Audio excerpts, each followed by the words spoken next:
পুরো কায়স্থ। রিক, আমরা একেবারে কেন্দ্র থেকে, গণনা কেন্দ্র থেকে, সেন্টার থেকে যে খবর পাওয়া যাচ্ছে, 6 ছক্কারই ইঙ্গিত পাওয়া যাচ্ছে। কমিশন কি বলছে?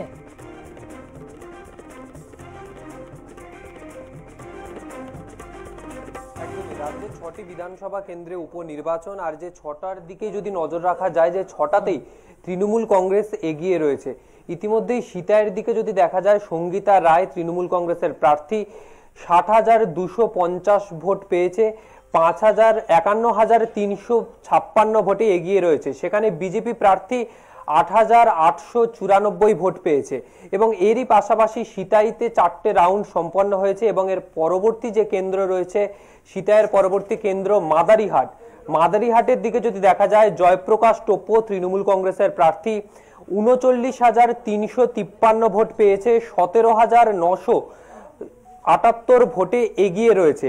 এবং বিজেপি প্রার্থী 21,375 ভোট পেয়েছে। অর্থাৎ এরকমই যদি সবকটা বিধানসভা কেন্দ্র, যে 6টা বিধানসভা কেন্দ্রে উপনির্বাচন, পরবর্তী বিধানসভা কেন্দ্র নৈহাটিতে সনদ দে অত্যন্ত বিতর্কে উঠে এসেছিলেন এই প্রচারের সময়। সনদ দে 40,663 ভোটে এগিয়ে রয়েছে 5 রাউন্ড পরে, এবং ভোট পেয়েছে, এবং 25,202 ভোটে এগিয়ে রয়েছে। এবং বিজেপি প্রার্থী রূপক মিত্র 15,461 ভোট পেয়েছে। এবং নৈহাটির পরবর্তী কেন্দ্র হাড়োয়াতে, যেখানে তৃণমূল পেয়েছে 48,107 ভোট, এবং দ্বিতীয় স্থানে রয়েছে আইএসএফ, 6,441 ভোট পেয়েছে আইএসএফ। এবং বিজেপি এখানে তৃতীয় স্থানে চলে গিয়েছে, 1,426 ভোট পেয়েছে বিজেপি। হাড়োয়াতে বিজেপির প্রাপ্ত ভোট 1,426, 3 নম্বর স্থানে চলে এসেছে বিজেপি। এবং পরবর্তী মেদিনীপুর, সুজয় হাজরা 32,777 ভোট তিনি পেয়েছেন, 11,398 ভোটে লিডে রয়েছে, এগিয়ে রয়েছে। এবং বিজেপি প্রার্থী শুভজিৎ রায় 21,379 ভোট পেয়েছেন। এবং একদম যে এই 6টা বিধানসভা কেন্দ্র, যে 5টা দেখলাম, 5টাতেই তৃণমূল কংগ্রেস এগিয়ে রয়েছে। এবং শেষ তালডাংরায় তৃণমূলের প্রাপ্ত ভোট এখনো পর্যন্ত 2টো রাউন্ড শেষে 17,280, এবং বিজেপির প্রাপ্ত ভোট 10,956।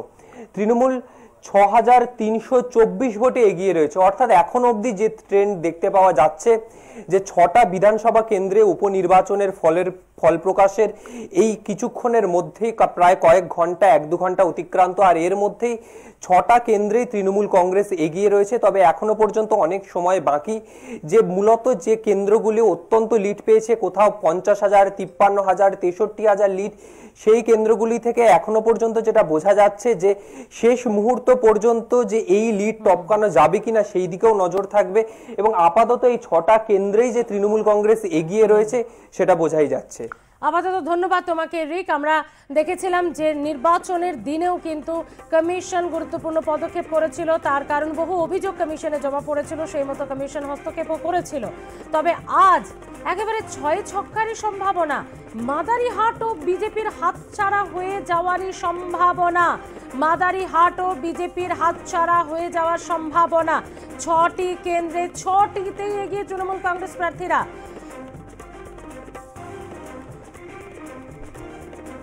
এবং এরই পাশাপাশি মেদিনীপুরের দিকে আমরা নজর রাখবো এই মুহূর্তে। মেদিনীপুরেও এগিয়ে তৃণমূল কংগ্রেস প্রার্থী, মেদিনীপুরেও এগিয়ে সুজয় হাজরা।